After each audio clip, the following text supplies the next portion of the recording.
पति पत्नी को जोड़े के दो बच्चे हुए, दोनों ही बेटे। माँ बाप ने इन दोनों बच्चों को खूब प्यार से पाला पोसा, पढ़ाया लिखाया, बड़ा किया और इस काबिल बनाया कि यह अच्छी नौकरी कर सके, समाज में अच्छा जीवन व्यतीत कर सके।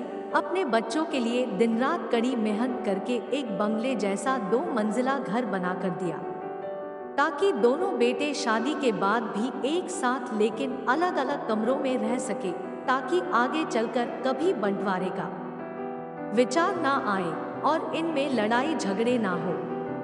दोनों बेटों को अच्छी नौकरियां लग गई, दोनों की ही शादी हो गई।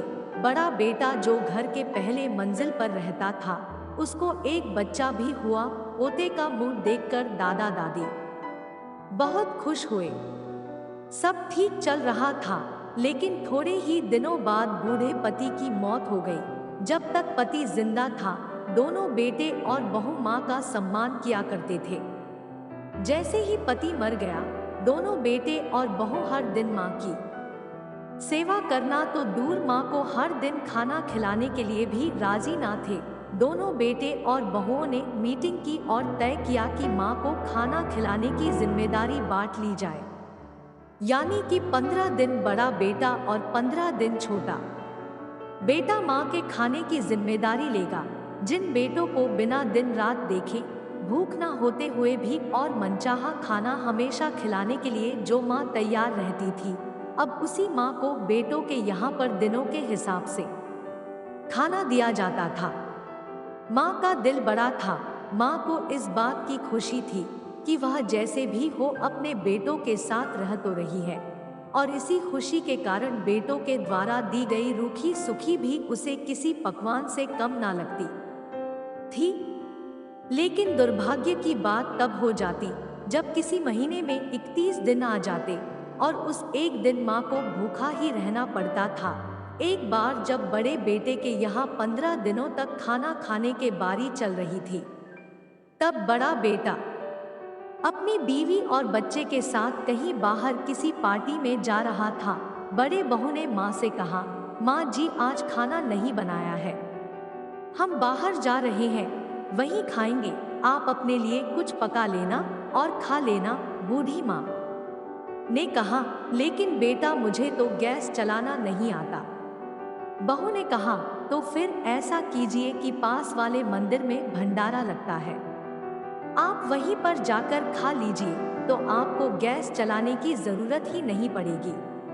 पास में ही खड़ा बेटा और पोता यह सब सुन रहा था, लेकिन कोई कुछ ना बोला। बूढ़ी माँ को भूखा ही छोड़ बेटा और बहू पार्टी में निकल गए।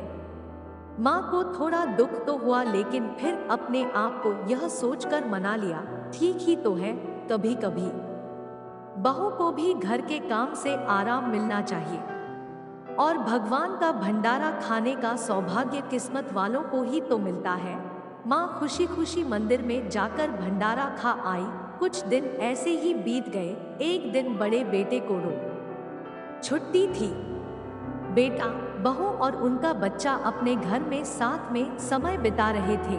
माँ बाप छोटे बच्चे को पूछ रहे थे कि वह बड़ा होकर क्या बनना चाहता है और क्या करना चाहता है। छोटे बच्चे ने बड़े ही सरल भाव से माँ बाप को उत्तर देते हुए कहा, वह बड़े होकर वकील बनना चाहता है, उसकी इच्छा इस घर से भी बड़ा एक घर लेने की है, लेकिन वह घर मंदिर के पास होना चाहिए। माँ बाप ने पूछा, घर के पास मंदिर क्यों होना चाहिए?